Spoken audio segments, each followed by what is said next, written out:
Ayo mas, kalau udah nge-record baru gua langsung. Oke, udah gue record. Oke, Bismillahirrahmanirrahim. Assalamualaikum warahmatullahi wabarakatuh. Waalaikumsalam.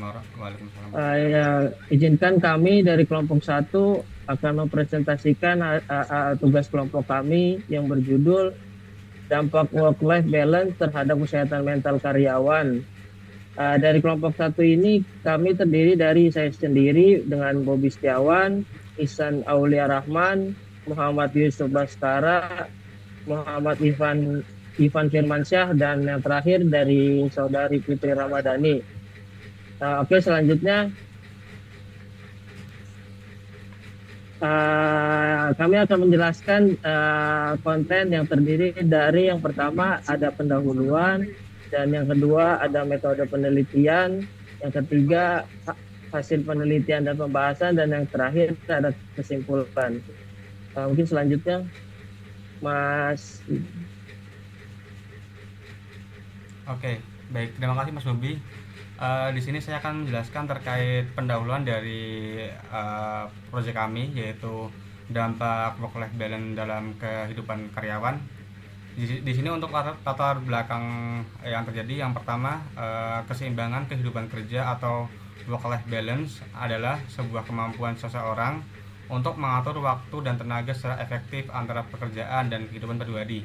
Jadi seseorang itu bisa membagi antara mungkin dia dapat kerjaan di kantor, dapat tas, dapat mungkin apa namanya, support dan lain-lain, itu dengan kehidupan pribadi itu bakal dipisahkan dengan kehidupan mungkin main game ataupun bermain dengan teman. Itu dia bisa membedakan antara mana buat kerja dan mana di luar kerja gitu. Yang kedua, di sini tidak berjalannya work life balance membuat seorang rentan mengalami stres sehingga membuat pekerjaan tidak maksimal. Tadi jika kita menerapkan sebuah aktivitas di luar jam kerja, misalnya kita main game di jam kerja, itu kan bakal mengganggu, ataupun uh, aktivitas kerja kita lakuin di luar jam kerja, itu juga bakal bikin waktu itu nggak stabil. Nah, itu mengakibatkan sebuah karyawan itu mengalami stres maupun kendala yang lain gitu. Terus dari kejadian itu, pentingnya untuk memahami dampak dari work life balance terhadap kesehatan mental karyawan. Dan laporan ini juga bakal mencari solusi untuk membantu mencapai work life balance yang sehat. Jadi kita bisa bagi mana kehidupan untuk kerja dan mana kehidupan untuk di luar kerja gitu. Ini hasil penelitian dari Persatuan Perawat Nasional Indonesia pada tahun 2020.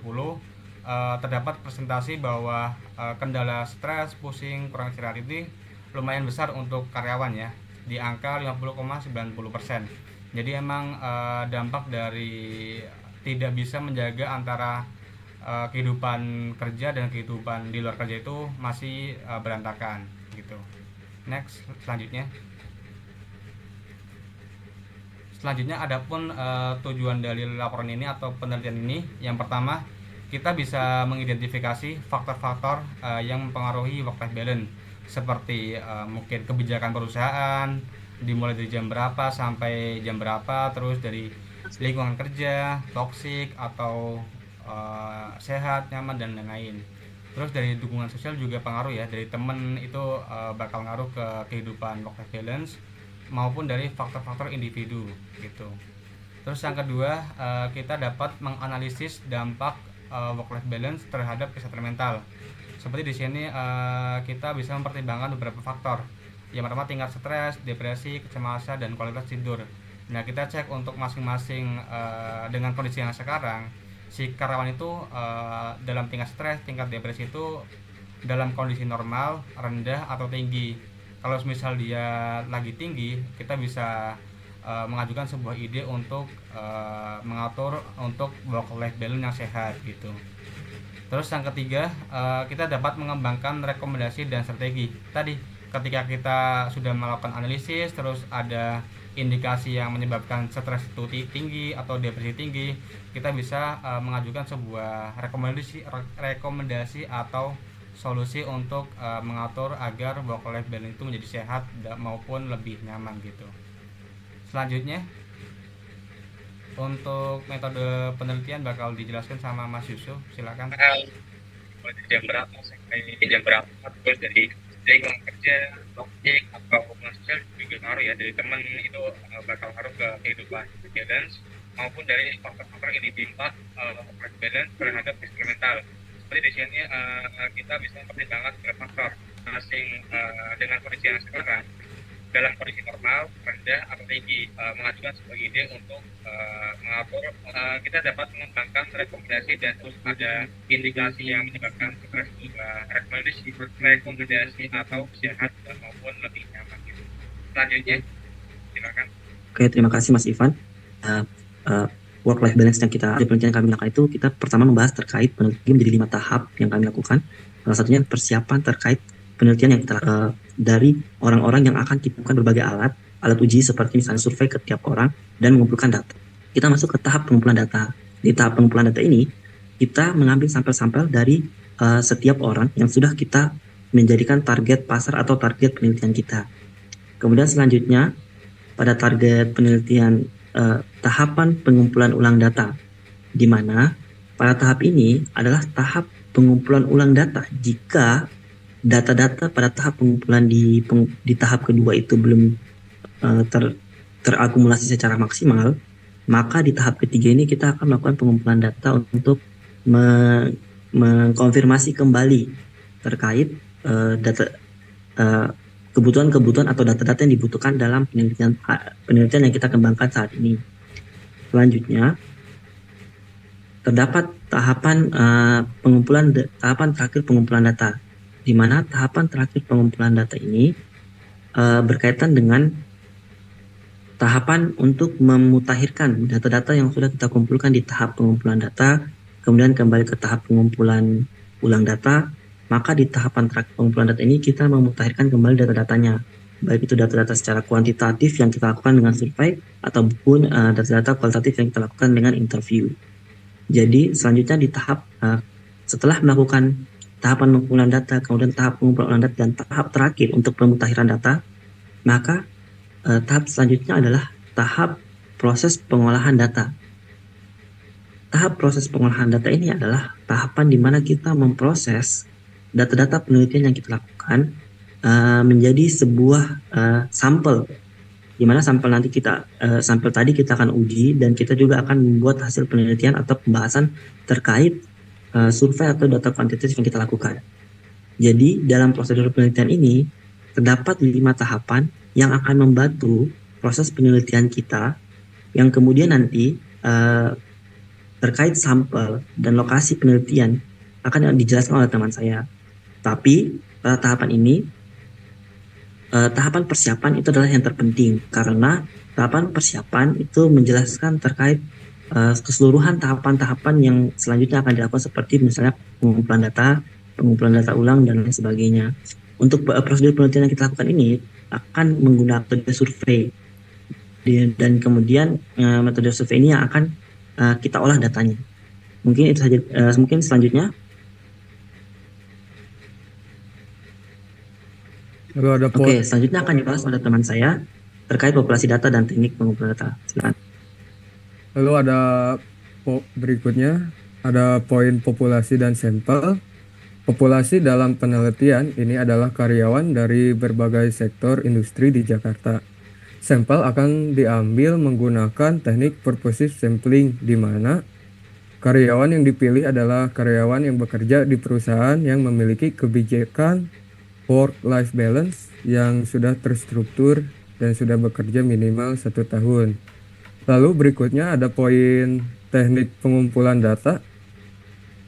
Metode yang akan digunakan untuk menganalisis yaitu dengan menggunakan metode penelitian kuantitatif.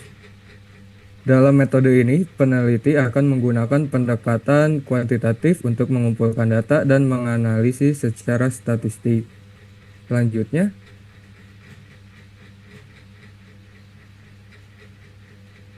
ada hasil penelitian dan pembahasan oleh Mbak Gita. Oke, baik. Saya Putri Ramadhani akan menjelaskan terkait hasil penelitian dan pembahasan. Nah, berikut merupakan tabel yang adalah deskripsi sampel terkait hasil dari penelitian yang sudah dilakukan kepada 100 responden yang merupakan karyawan dari berbagai sektor industri di Jakarta.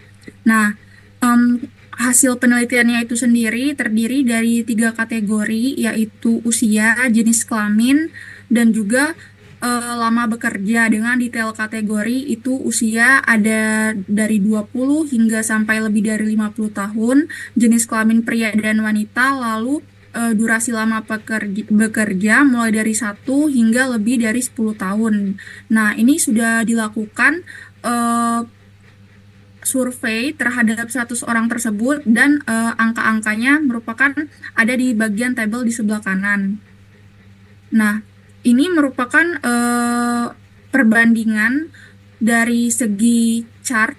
Itu bisa dilihat bahwa dari segi kategori usia merupakan yang paling banyak menerapkan work life balance itu adalah karyawan dengan usia 20 sampai 29 tahun. Lalu berdasarkan jenis kelamin itu yang paling banyak menerapkan work life balance adalah pria, dan juga yang baru bekerja dari mulai 1 hingga 5 tahun. Nah, sehingga dapat disimpulkan bahwa tingkat work-life balance-nya itu kebanyakan memilih baik dengan jumlah respondennya sebesar 40 orang. Lalu ada yang memilih kurang itu paling sedikit dengan jumlah respondennya 5 orang. Lalu untuk hubungan work-life balance-nya sendiri dengan kesehatan mental itu menunjukkan bahwa indikator yang paling tinggi itu merupakan tingkatan stres, lalu yang paling rendah itu adalah tingkatan depresi. Sehingga bisa disimpulkan kalau semakin rendah tingkat stres dan depresi yang dialami oleh karyawan, hal ini juga berpengaruh dari kualitas tidur yang semakin baik. Selanjutnya, masih terkait pembahasan akan dilanjutkan oleh teman saya.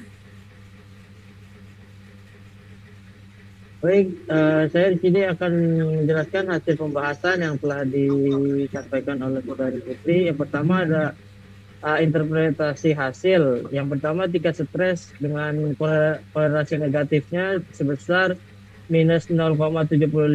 Yang kedua, tingkat depresinya korelasi negatifnya minus 0,65.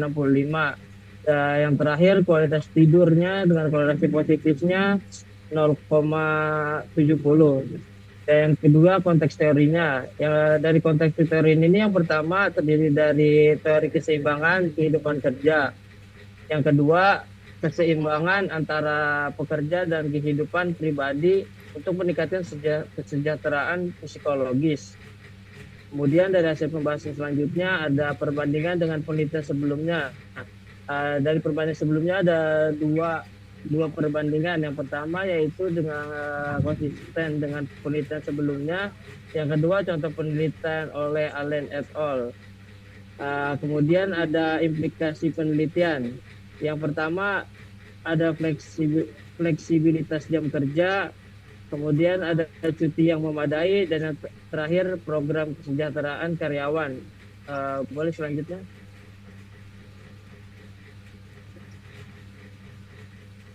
Dari hasil pembahasan selanjutnya ada keterbatasan penelitian dan rekomendasi. Dari keterbatasan penelitian ada jumlah sampel yang terbatas, kemudian cakupan sektor industri yang tidak merata, dan metode pengukuran yang subjektif.